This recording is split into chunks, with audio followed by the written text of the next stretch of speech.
네, 안녕하십니까. 우리 경제학 지난 시간에 구추효과 설명하다가 마쳤는데 계속 구추효과 관련된 내용들을 계속 설명하도록 하겠습니다. 자,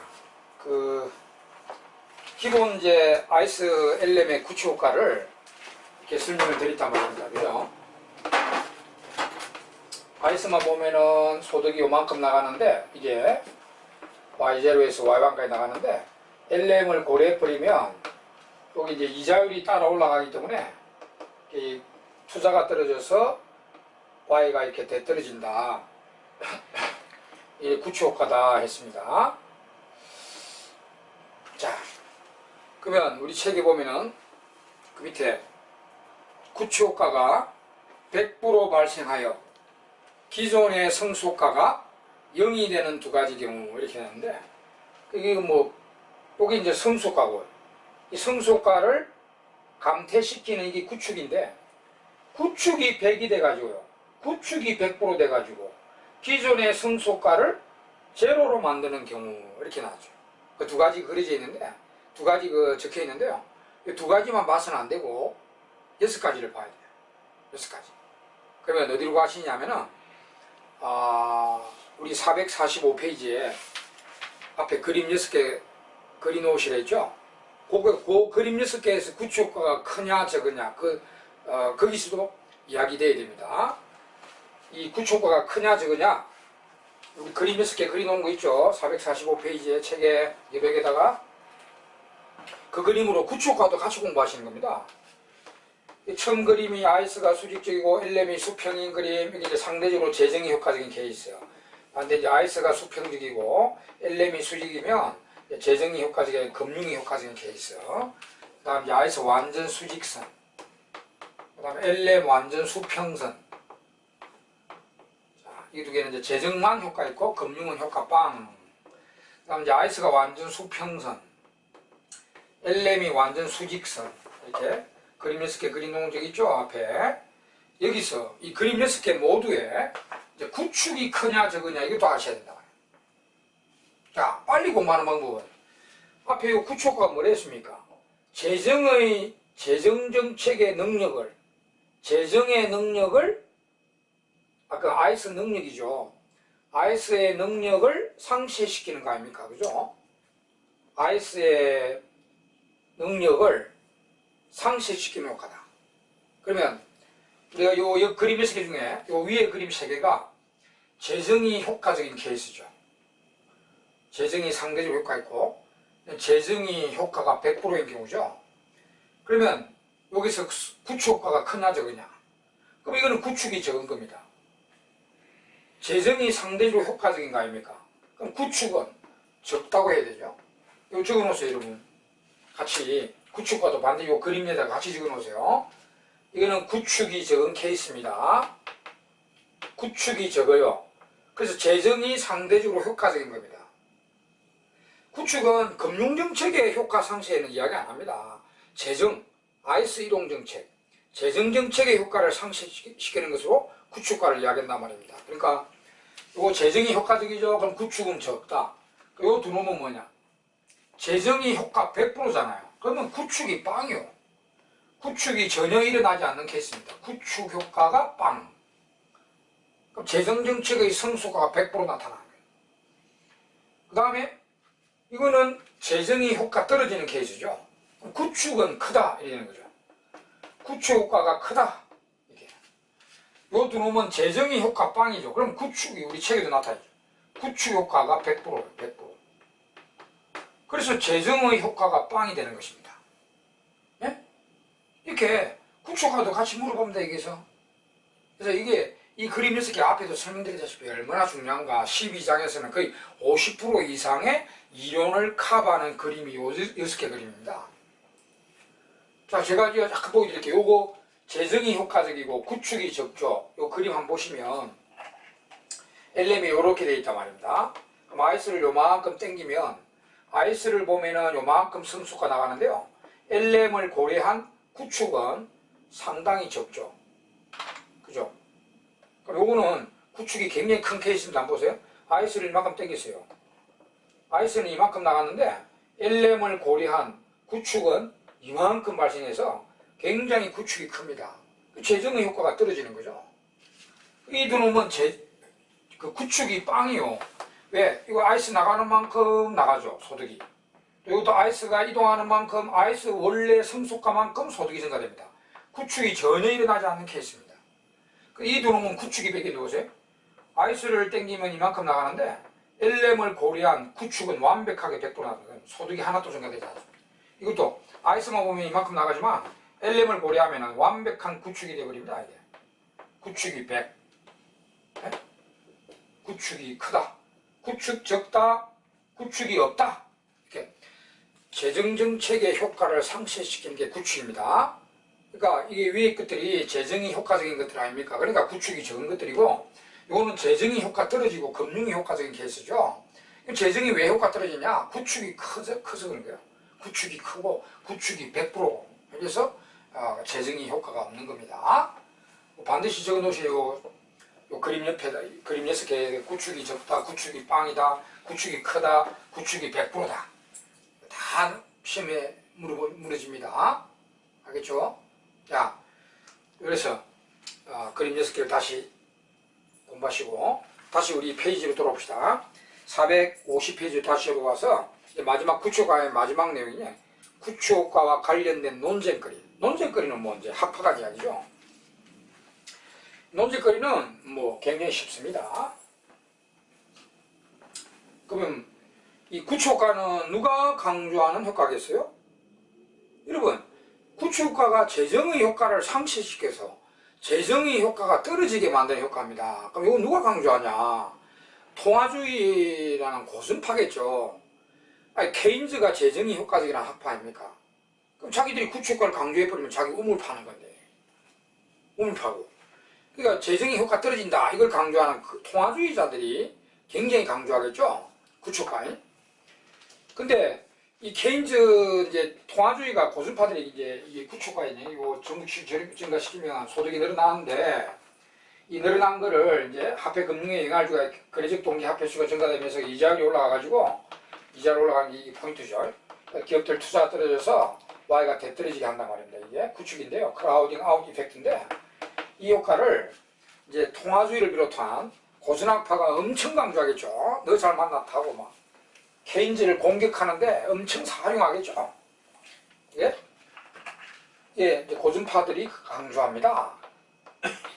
구축화를.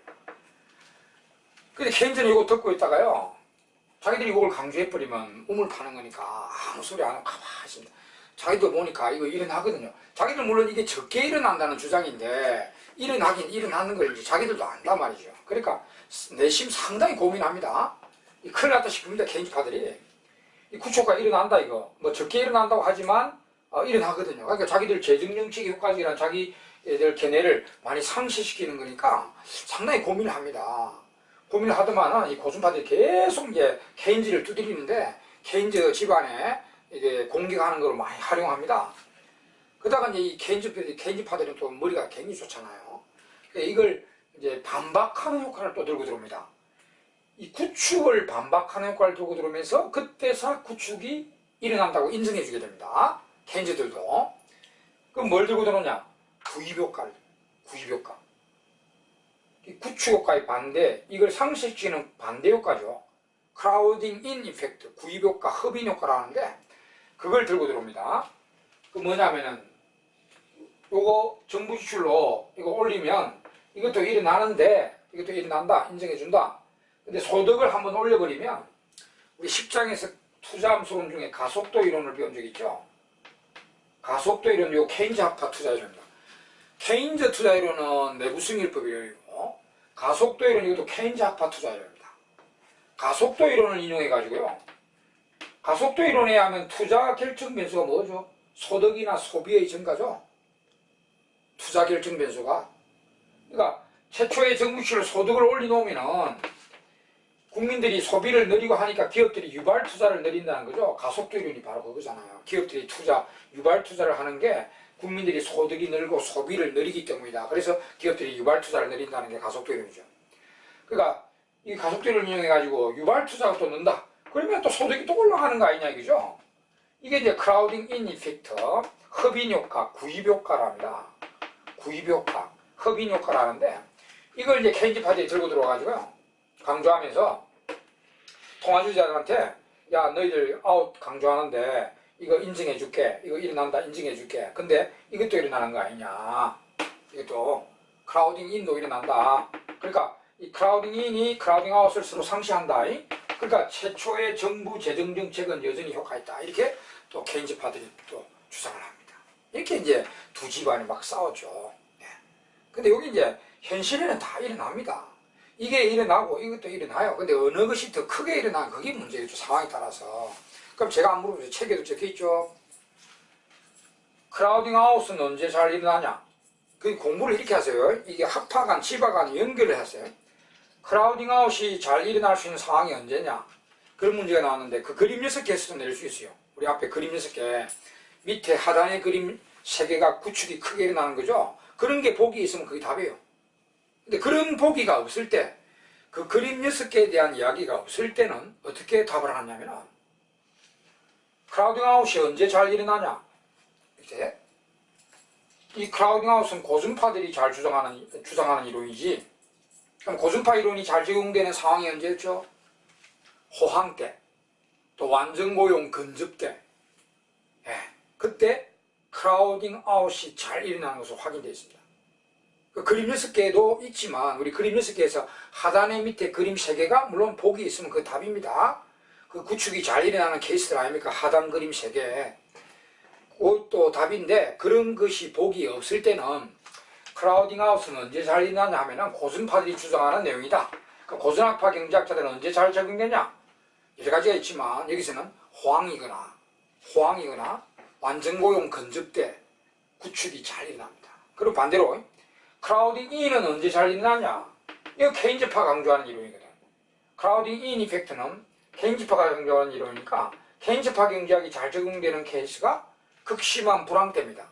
극심한 불황 때는 크라우딩 인이 잘 일어나고 아웃은 잘 안 일어나는 것으로 확인되어 있어요. 현실에도. 그렇게 이렇게 학파간 주장은 이렇게 연결하시면 되겠습니다.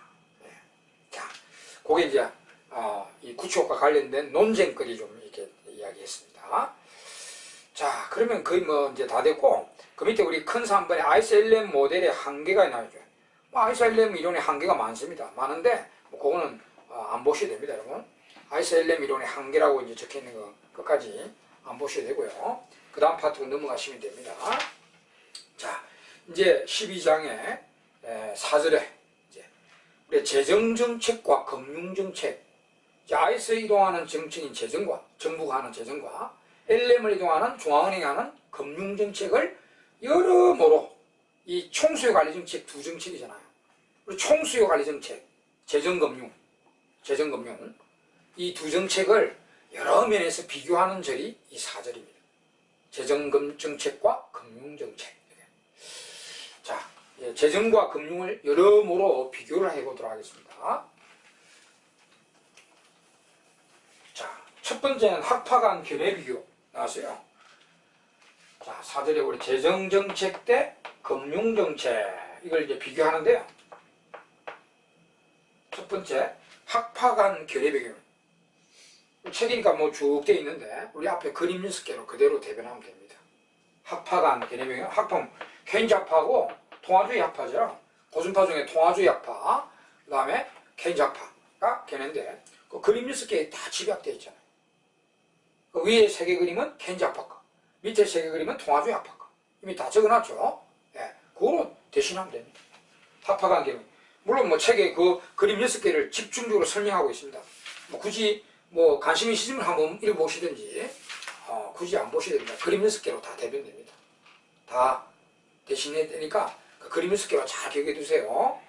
그래서 그 학파간 견해비교 책에 한 4개 페이지 적혀 있는데 안 보셔도 되고 뭐 한번 심심할 때 한번 읽어보셔도 되고 복습 차원에서 되는 겁니다. 그림 6개에 대한 자세한 설명을 하고 있거든요. 그러니까 보시면 뭐 한 복습이 되는 거고 뭐 굳이 안 보셔야 된다 그런 뜻입니다.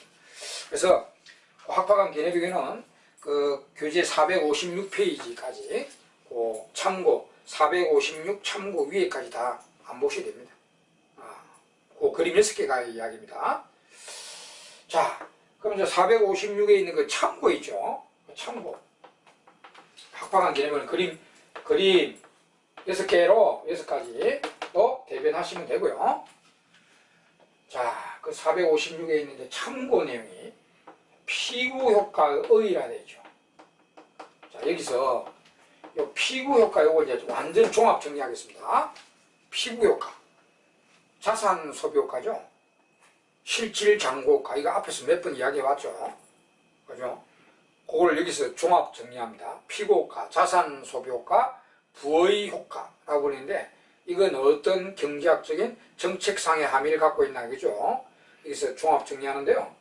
그 우리 책에는 물론 이제 1, 2, 3 3개나 적어놨어요. 근데 그 핵심은 2번입니다. 2번. 그 1번 지워버리고 3번도 지워버리세요. 참고에 1, 2, 3이 나왔잖아요. 피고가 여기 3개나 적어놨는데 1번, 그 다음에 2번이 제일 중요해요. 3번 요 밑에 그림도 있는데 3번의 그림입니다. 요 그림 다 적어요. 2번만 공부하면 돼요. 2번만. 2번에 보면은 앞에서 간간히 이야기해 드렸는데요. 유동성 함정이라는 게 뭐죠? 유동성 함정이라는 이론이 뭡니까? 케인즈의 핵미사일이죠. 통화주의를 쑥대밭을 만들어버린 케인즈의 핵미사일 이론 아닙니까? 그걸 맞고 3년 뒤에 다시 통화주의가 살아나게 되는데 그때 이 피고가를 활용해 들어옵니다. 그래서 이 피고가는 이 통화주의라는 고순 판단에 굉장히 중요한 효과가 되는 것입니다. 네, 그거 2번에 대한 의의만 제일 중요하거든요. 그래서 1번, 3번이 다 보지 마시고 2번에 대한 것만 내가 책에는 설명만 되어 있죠. 제가 그림까지도 설명하면서 그 피고가의 의의를 종합 정리하도록 하겠습니다. 그러면 피고가를 공부할 때는 그 핵미사일 이론부터 먼저 공부해야 돼요. 케인즈학파의 그 핵미사일 이론인 유동성 함정부터 공부를 해야 됩니다. 그러니까 피고가 말고 이제 그 케인즈파 진영이 통화주의파에 날려보낸 핵미사일부터 공부합시다. 자, 유동성 함정. 그 딱 요 그림 그리세요. 유동성 함정 엘렘이 수평선이죠. 그건 이제 화폐 수요의 이자율에 대한 탄력도가 무한 탄력인 유동성 함정입니다. 유동성 함정. 자, 여기 이제 아이스복스 딱이 있다고 해요. 그러면 이 유동성 함정은 우리가 다 요 이제 11장에서 다 공부했잖아요. 이자율이 낮을 대로 낮아가지고 이자율은 반드시 오른다. 채권 가치는 반드시 떨어진다. 이렇게 예상될 때 모든 채권 투기자들이 채권을 다 팔아버리면서 화폐수가 극무한대로 늘어나는 그런 상황이죠. 여기서 의미는 금융정책을 통화량을 늘리도 소득이 하나도 증가되지 않죠. 금융정책의 효과 빵이죠. 여기 이제 내용은 이런데 그 그림상은 이제 통화량을 늘려서 LM을 옆으로 이동해봐야 이렇게 해봐야 아이스가 버티고 있는 소득은 전혀 증가되지 않는다는 게 유동성 함정의 개념이죠. 그러니까 보세요. 물가가 하여튼 실질 통화량이 늘어서 통화량이 늘거나 물가가 내려가서 실질 통화량이 늘어도 이자율이 하나 원래 내려가야 되는데 하나도 안 내려간다. 왜? 이 통화량 증가된 게 전부 다 장롱으로 퇴장되기 때문에 화폐 수요로 전부 다 화폐 수요로 100%가 퇴장되기 때문에 이자율을 하나도 안 내리고 투자가 전혀 그러면 증가되지 않고 소득이 전혀 증가되지 않는다는 그런 논리가 유동성 함정이죠. 기본적으로 금융의 메커니즘이 전혀 일어나지 않는다는 거 아닙니까? 그죠? 이게 여러분 11장에 우리가 기본 금융정책의 메커니즘 아니에요. 그리고 케인즈가 주장하는 케인즈 메커니즘이죠. 또 이자율이 지표가 되는 메커니즘, 이게 전혀 일어나지 않는다는 게 유동성 함정의 내용 아닙니까? 이게 이제 케인즈파의 주장인데 이게 유동성 함정이에요. 이게 바로 통화주의를 쑥대밭을 만든 내용 아닙니까? 이거 이제 3년 뒤에 통화주의가 이제 페인처럼 살다가 3년 뒤에 피고가를 들고 들어옵니다. 피고가 뭐냐? 우리 피고가 우리 아이스 앞에서 아이스 곡선의 우측 이동면이 되죠. 피고가는 자 우리나라 경제가 이게 유동성 함정에 걸려있다 하더라도 통화정책이 효과적이다. 메커니즘이 완전히 다르죠. 이거는 기본 통화정책의 메커니즘이죠. 이거는 안 일어납니다. 유동성 함정에 가면은. 근데 피고가 작동하면요. 통화량이 늘거나 물가가 내려가면 자 실질 통화량 증가가 아니고요. 이 요인은 똑같죠. 통화량 증가 물가라. 통화량 증가 물가라. 근데 이거는 실질 통화량 증가로 이자율이 내려가 있는데 안 내려간다는 거죠. 근데 이거는 실질 자산이 증가되는 거죠. 실질 자산이 증가돼서 소비가 늘어서 소득이 올라가잖아요. 그럼 이거는 이제 아이스 곡선이 우측으로 가버리죠. 여러분 우리 아이스 이동 요인에 추가적 요인에 피고가 작동하면 통화량 증가나 물가 하락이 아이스 우측 이동 요인에 추가적 요인이 있었죠. 그래서 이게 작동하게 되면 이게 내용이 다르잖아. 이게 우리가 금융정책의 두 번째 효과죠. 직접효과. 통화량 자체가 지표가 되는 효과죠. 이게 개인 통화주의가 애지중지하는 효과라는데 여기 아이스 곡선이 나와버리니까 유동성 함정에도 금융이 이게 어차피 금융이잖아요. 메커니즘이 달라서 그렇지. 유동성 함정에도 금융이 효과적이라는 이런 식으로 주장하면서 이 통화주의를 다시 살려내게 됩니다. 그게 피고가역입니다. 여러분 이 그림 그려놓으세요. 그 책에다가 그래놓고 이렇게 기본 금융의 메커니즘 요건데 여기 전혀 일어나지 않는 게 유동성 함정입니다. 케인즈의 주장처럼. 근데 이게 일어나면 통화량 증가나 물가 하락이지만 내용이 다르다. 피고가는 이거는 아이스가 우측으로 가는 메커니즘입니다. 그럼 여기서 아이스가 나와버리면 소득에 효과가 있다. 그래서 아이스를 땡겨서 금융이 효과적이라는 그런 내용입니다. 자, 여기까지 해서 이제 요 피고가 여기까지 다 설명이 끝냈고 다음 시간에 다른 그 내용 있죠. 아니, 다음 시간이 아니고 계속해서 이제 그 뒤에 부분을 계속 하도록 하겠습니다. 자, 이제 또 우리가 재정금융 이제 정책 시차면에서 비교해 보도록 하겠습니다. 정책 시차면에서 어떤 정책이 시차가 더 기냐 짧으냐 요거 한번 알아보도록 합시다. 정책 시차 타밀렉인데 요 길면 길수록 안 좋은 거죠. 정책 시차는.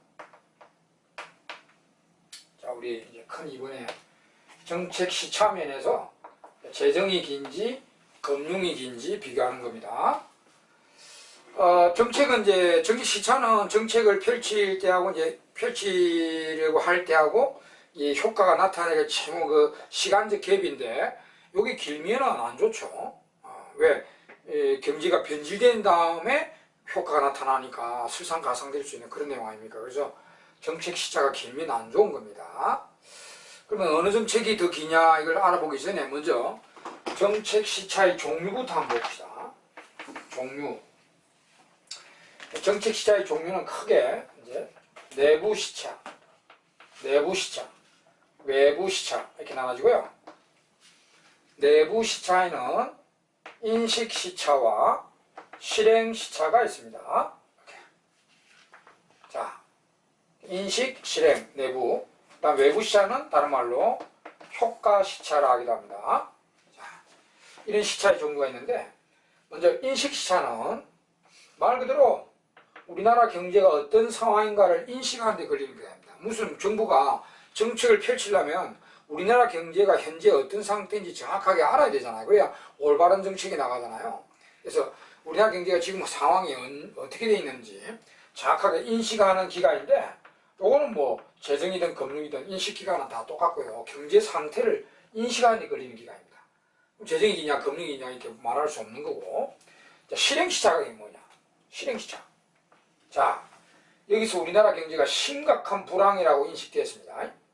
빨리 이제 확장 재정과 확장 금융이 필요하다고 느꼈습니다. 인식이 되다. 그럼 정책을 이제 쓰기 위해서 실행을 해야 되잖아요. 아니, 오늘 인식대가 내일 바로 정부 지출 내릴 수 있습니까? 오늘 인식대가 내일 당장 통화량이 늘어납니까? 그건 안 되잖아요. 그래서 우리가 정책을 실행하려면 기한을 해야죠. 뭐 한국은행이나 정부에서 기한하고, 그다음 기한할 때 이제 부서 간에 또 조율도 하고, 돈이 관련돼 있으니까 부서 간에 조율도 하고, 그 다음에 이게 이제 그 정책의 최종 결정권자가 최종 결정을 내려주는 데까지 걸리는 기간입니다.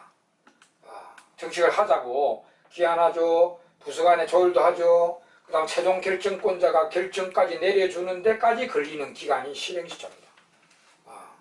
그럼 요놈은 재정이 기냐 금융이 기냐. 자, 재정은 행정부에서 하잖아요. 정부에서 하죠. 정부에서 그 뭐 확장 재정을 하자 기한하고, 그 예산이 또 편성 안 돼 있으면 추가 경정 예산 짜야 되고요. 그리고 이제 조율도 하고 돈이니까 어느 부서에 얼마 쓰고 어느 쪽에 얼마 쓰고 뭐 이렇게 조율도 하고 그래가지고 바로 실행되니까 또 최종 결정권자는 재정정책은요 국회에 또 올려야 됩니다. 국회의원들이 국회에서 땅땅땅 결정 내려줘야 실행이 들어가는 거죠. 여러분 법률 제정권과 조세도 깎아내리자 이러면은 세법을 바꾸고 그 다음에 뭐 예산 심의권 이런 거는 전부 다 국회에서 하잖아요.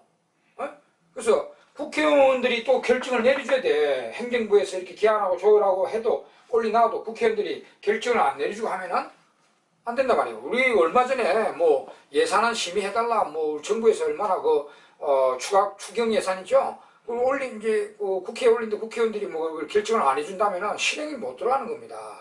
그죠?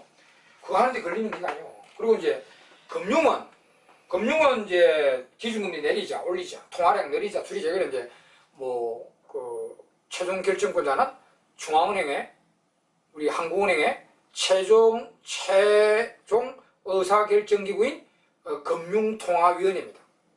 금융통화위원회. 금통위가 이제 위원장은 한국은행 총재고요. 그 다음에 그 외 위원들이 6분이 더 계신데, 나머지 한 분은 뭐 부총재고요. 나머지는 이제 교수진들, 실무진들로 이렇게 구성되어 있습니다. 이렇게. 그 금통위에서 통화량 내리자, 내일. 예? 그 다음에 기준금리 내일 내리자. 뭐, 이거 결정을 금통위 위원들이 합니다. 근데 이 위원들은 뭐 정치, 여당, 야당, 정치가도 아니고, 실무진들. 그 여당, 야당 갈리는 거 없고, 교회 7분. 7분만 합의를 하면은 정책이 들어가는 겁니다. 그죠? 이거는 굉장히 재정보다 훨씬 실행시차가 짧대. 금통위에서. 그래서, 자, 이 실행시차는 재정이 금융보다 상대적으로보다 확실히 기니까 재정이 길다. 실행시차는 재정이 길다. 금융보다 훨씬 길다. 그래서 나쁘다 이 말입니다. 실행시차는. 그 다음에 이제 외부 효과시장. 오늘 정부 지출을 내렸어요. 실행했어요. 또 조세, 같은 재정이라도 조세를 감면했습니다. 이 두 개가 이제 확장 재정이고요. 그 다음에 이제 통화량 내렸다. 기준금리 내려왔다. 이건 금융인데, 이걸 실행을 했다 말이에요. 그럼 이게 오늘 정부 지출 내렸고, 오늘 조세 깎아내렸고, 오늘 통화량 내렸습니다. 이게 효과가 일어나는데 걸리는 기간입니다. 효과가 일어나는데 걸리는 기간. 그러니까 우리가 이거는 메커니즘 다 아시잖아, 앞에.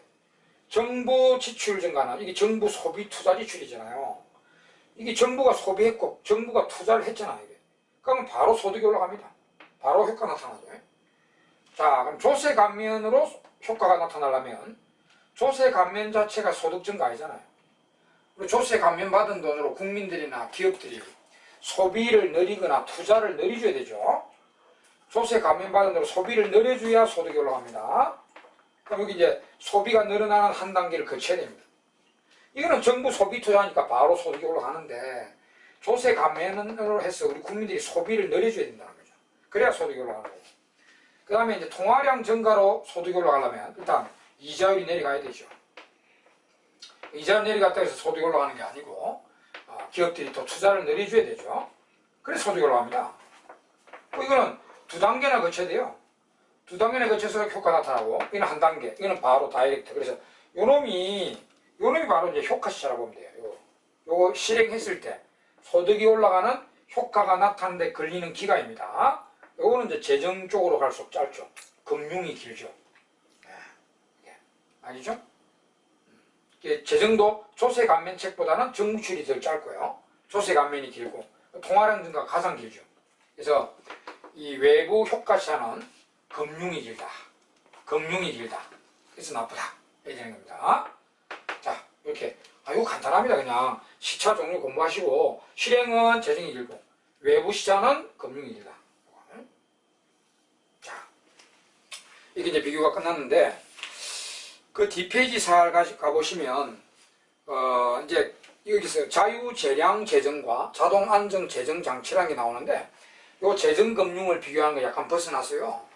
재정정책, 재정금융을 비교하는 게 아니라 우리 재정정책도 보면은 크게 자유재량재정과 자동안정재정장치로 나눠집니다.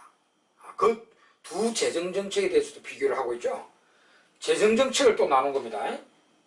자, 크게 이제 재정정책을 크게 나누면 자유재량재정과 자동안정재정장치 이렇게 나눠집니다. 재정정책을 크게 나눴다. 자유재량재정정책. 영어로 하면 파인 튜닝, 미세 조정, 파인 튜닝, 미세 조정한다. 미세 조정 정책이라는데 자유재량, 그 다음에 자동안정장치, 빌트인 스테블라이저, 이미 마련되어 있는 안정화장치, 혹은 오토매틱 스테블라이저, 자동안정장치, 이렇게 이제 나눠지게 되는데요. 재량요놈은 우리 미세 조정한다. 우리 그 라디오 그 지역이 달라지죠. 주파수가 달라지죠. 그러니까 그 지역에 옮길 때마다 라디오 주파수를 새롭게 맞춰줘야 돼요. 그러니까 그때그때 우리나라 경제 상황별로 그때그때 새로운 정책을 펼치는 겁니다. 상황에 새로운 정책을 펼쳐들어가는 거죠. 새로운 정책을 펼치는 것을 재량재정이라 합니다.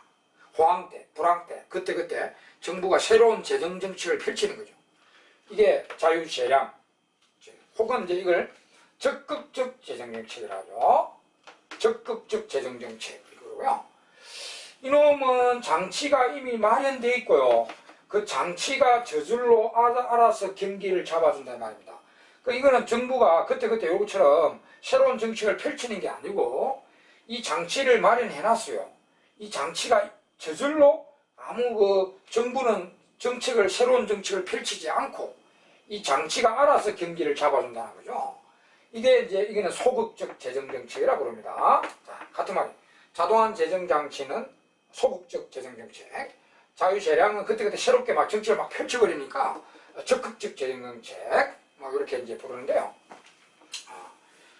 그러면 여기서 공부할 거는, 요거 이제 자동안장치에는 뭐 있나, 요거 이제 보면. 우리 이제 이미 미시경제학에서 이미 다 언급되어 있습니다. 자동안 재정장치는, 자, 여러분, 요거, 그럼 시험이 나올 수 있죠. 다음 우리나라 자동안정 재정 장치들이 뭐냐? 예? 경기를 저절로 잡아주는 장치들이 뭐냐? 우리 책의 6장 제2절에 보면 자본주의가 시행하고 있는 각종 소득 재분배 정책들이 적혀 있습니다. 6장 제2절에 보면요. 각종 소득 재분배 정책들, 이게 거시경제 그대로 자동안정 장치로 작동됩니다. 여기 각종 소득 재정정책들 많죠. 조세되는 누진세, 그 다음 사회보장제도, 각종 사회보장 지출, 실업보험, 등등 많죠. 예. 이게 이제 저절로 경기를 잡아준다는 거죠. 제가 여기 대표적인 정책 중에 그 누진세로 갖고 대충 말씀드릴게요. 이미 우리나라가 누진세가 시행되고 있잖아요. 요 중에 하나인데, 이 누진세 제도가 저절로 경기를 너무 호황을 잡아주고, 너무 불황을 저절로 잡아주게 됩니다. 정부가 정책을 안 써도, 자, 누진세란 뭡니까? 자, 우리가 호황이다? 호황이 물가도 오르지만 소득도 막 오를까, 명목소득 오르잖아요. 그럼 누진세에서는 명목소득이 오르면 국민들이 더 높은 세율에 의해서 더 많은 세금을 내버립니다. 그러면 우리 세금을 더 많이 내버리면 너무 경기가 과열되는 걸 막아주게 됩니다. 그죠? 그 다음 이제 불황으로 떨어진다고요. 소득이 떨어지고, 실업자 속출하고, 막 소득이 떨어져요. 그럼 누진세에 대해서 소득이 떨어지니까 국민들이 옛날보다 낮은 세율에 임하게 되고요. 그럼 옛날보다 세금을 덜 냅니다. 옛날보다. 그러면 세금을 덜 내면 그 덜 낸 세금으로 소비를 좀 하니까 경기가 너무 죽는 걸 막아주는 거죠. 저절로 막아주는 거예요. 그러니까 호황 때는 세금이 많이 거두지면서 너무 호황을 막아주고, 불황 때는 세금이 덜 거두지면서 너무 불황되는 걸 막아주고. 그러니까 누진세 제도라는 자체가 저절로 경기를 지금 잡아준다는 거죠. 누진세 외에도 각종 사회보장 지출 등도 있지만, 실업급여제도 실업보험제도 마찬가지지만, 하여튼 요거 알아두시고요. 이렇게 감은 오시겠죠. 저절로 경기를 잡아준다. 소극적 재정정책입니다. 각종 소득 재정정책들 이거 한번 복습하실 때는 한번 보세요. 6장 제2절에 각종 소득 재정정책이 막 적혀 있어요. 그 전부다가 좀 강력하고 좀 약하고 있겠지만 그 소득 재정정책들 모두가 자동안정 장치입니다. 꼭 알아두시고요. 그럼 이제 여기 우리 재정정책은 요 크게 두 개로 나눠지는데 이게 장단점이 뭐냐? 당연히 뭐 장단점은 요놈보다 경기를 잡아주는 효과가 강력합니다. 효과가 이거보다 훨씬 강력해요.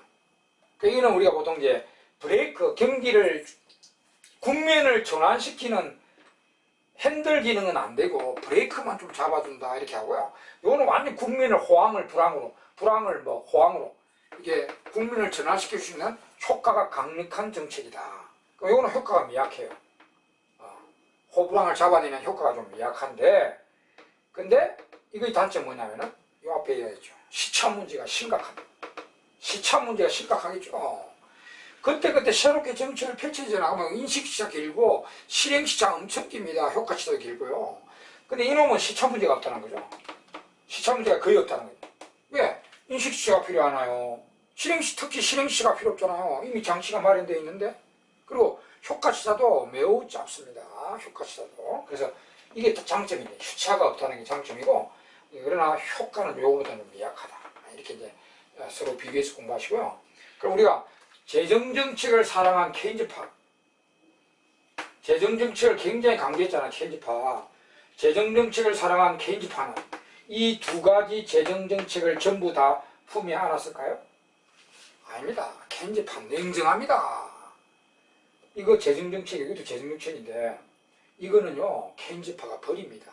왜? 효과가 미약해서 버려요.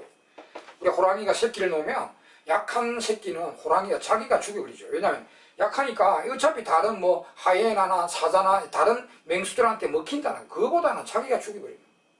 힘이 없는, 가망이 없는 새끼는 자기가 죽여버립니다. 그렇듯이 케인즈도 재정정책 이 둘이를 다 하는 게 아닙니다. 이거는 효과가 미약해 버립니다. 그리고 이것만 좋아합니다. 효과 강력한.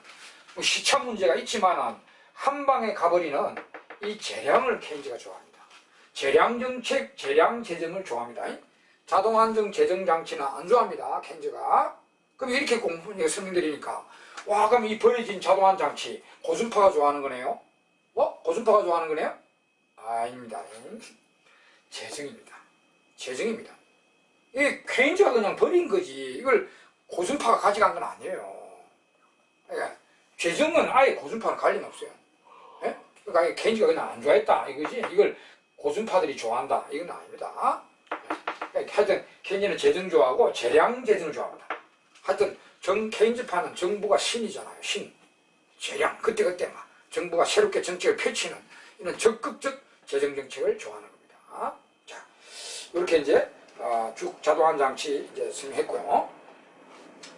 여기 이제 재정을 이렇게 나눴을 때도 이제 설명했고, 그 다음에 이제 기타 비교로 넘어가지는 우리 책에 참고에 실업보험제도의 경제효과 이게 참고에 나와 있죠. 실업보험제 우리 4대 사회보험 중에 하나인 고용보험제도 아닙니까? 우리 노동자가 일을 할 때 실업보험을 내놨다가 실직을 냈을 때 이제 보험급여를 받게 되죠. 월급을 타게 됩니다.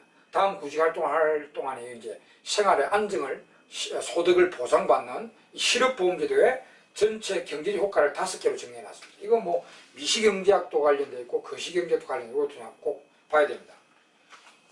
우리 4대 사회보험 중에 하나인 실업보험제도, 고용보험제도의 경제적 효과 5개 적혀있습니다. 실업보험, 일반화시키면 실업보험이고요. 우리나라는 고용보험제도를 하는데, 고용보험제도. 이것의 경제적 효과를 5개로 정리해놨죠. 첫째, 금방 말씀드렸죠. 자동안정장치 중에 하나입니다. 자동안정장치 중에 하나고, 거시적으로는 자동안정장치 중에 하나다. 그 다음에 미시경제적으로는 소득재분배 정책 수단이잖아요. 그래서 소득재분배 효과를 갖고 있다.